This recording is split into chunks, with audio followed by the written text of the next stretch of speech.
Hello and welcome back to my channel, Akasha Love.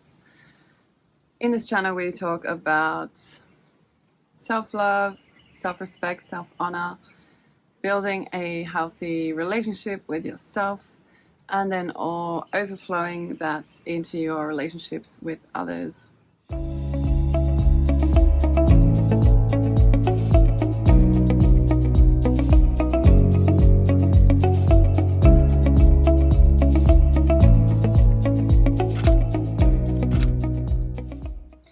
So today I just wanted to talk to you about really looking at your inner self.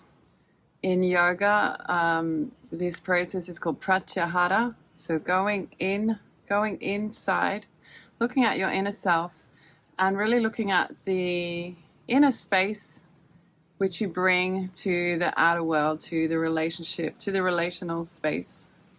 So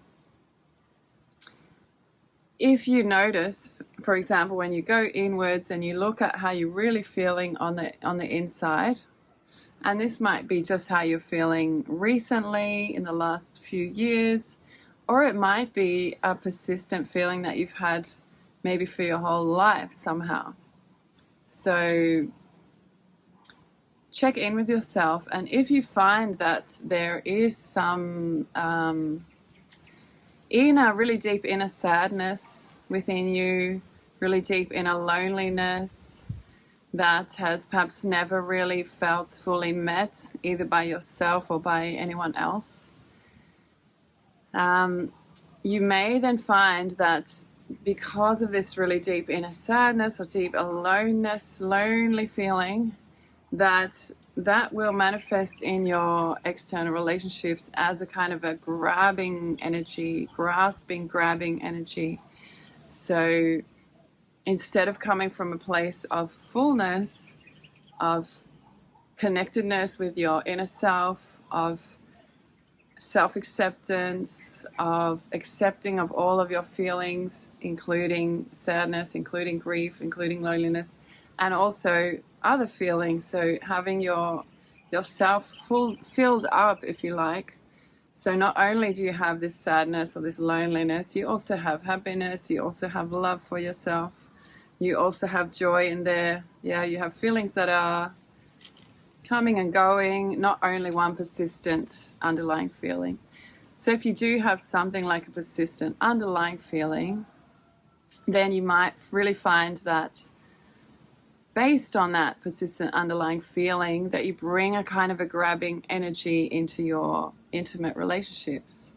And that probably also means that you will have really low standards. So if you just have this kind of a sadness, this kind of a loneliness, any kind of feeling of unworthiness or not enoughness, which is just persistently there, then yeah, you might be kind of wanting to ameliorate that feeling. You're wanting to heal that feeling via your external relationships, particularly romantic relationships. So you might just have this really grasping energy, which means you'll have this really low bar for entry into your personal space, and you will just accept maybe anybody who's actually interested in you, who wants to spend time with you, who's open to the possibility of a relationship, because you have so much neediness of being met, of being seen, of being held, of being accepted, all this kind of feeling inside of you which you haven't really met yourself. You may really open yourself up to exploitative relationship dynamics because of this low bar, because you're just really happy to open up to whoever is there in front of you and is wanting to spend time with you. So I say this, but without intending that you judge yourself at all for this. Absolutely no self-judgment is recommended here. I'm just saying that in case it might help you to kind of understand the inner and the outer dynamics in relationships.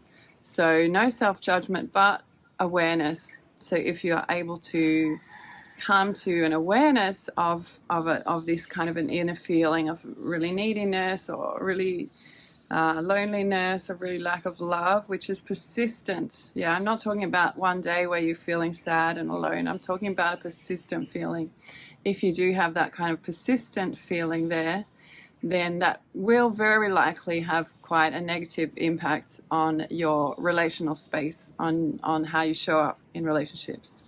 And recognizing that can just be quite liberating and freeing, because you can start to understand, okay, this is what's actually going on for me. This is why I have this really low bar for entry into connection with me. And this is why I maybe so easily attract people who become exploitative or abusive towards me, because my standards are just really low. So it's a connecting the dots experience. So when you can see that, you can, okay, well, I'm going to withdraw from that relationship, which is maybe abusive or exploitative.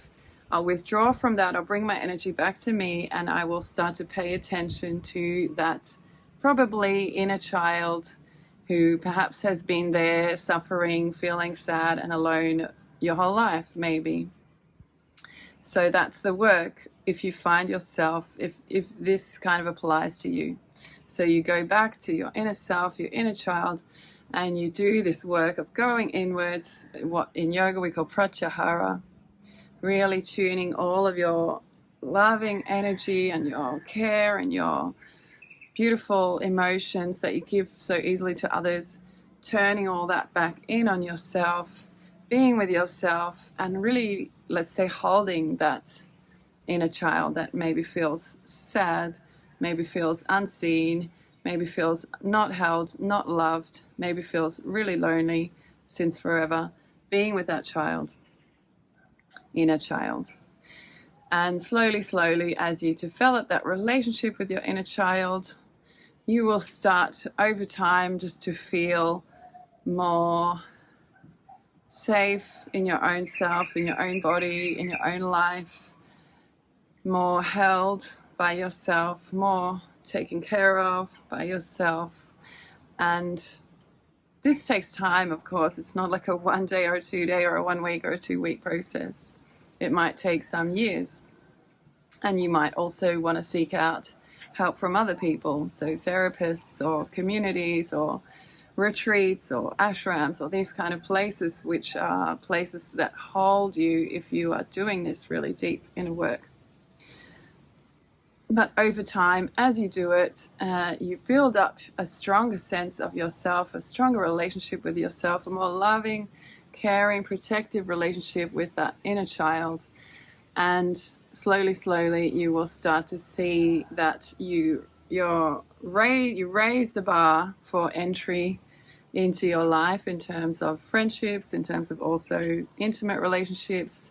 And you're not going to be so easily just opening up to anyone who's in front of you and willing and ready to have a relationship. You're going to be a lot more discerning. You're going to, because you're holding on to yourself, you're not subcontracting out the job of caring for yourself to other people, particularly to strangers.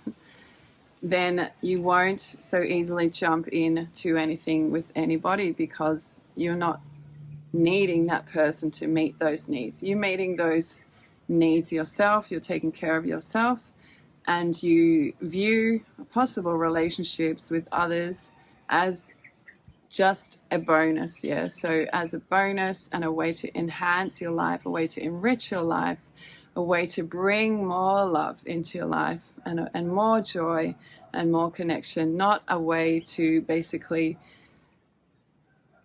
fill up holes within your soul. So not a way to fill up unmet needs within you, because you're already meeting all those needs. Yeah, you're looking after yourself on that level.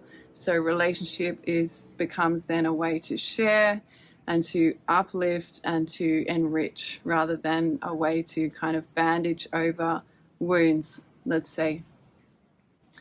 So I think that's all I wanted to talk about today. Obviously, that's a really big process. If you do find that that is relevant to you, that you do have this underlying kind of inner sadness or loneliness, that's a big process to heal. And yeah, it's not, I don't want to kind of gloss over that like it's some easy thing. It's really not. But becoming aware of it is really key.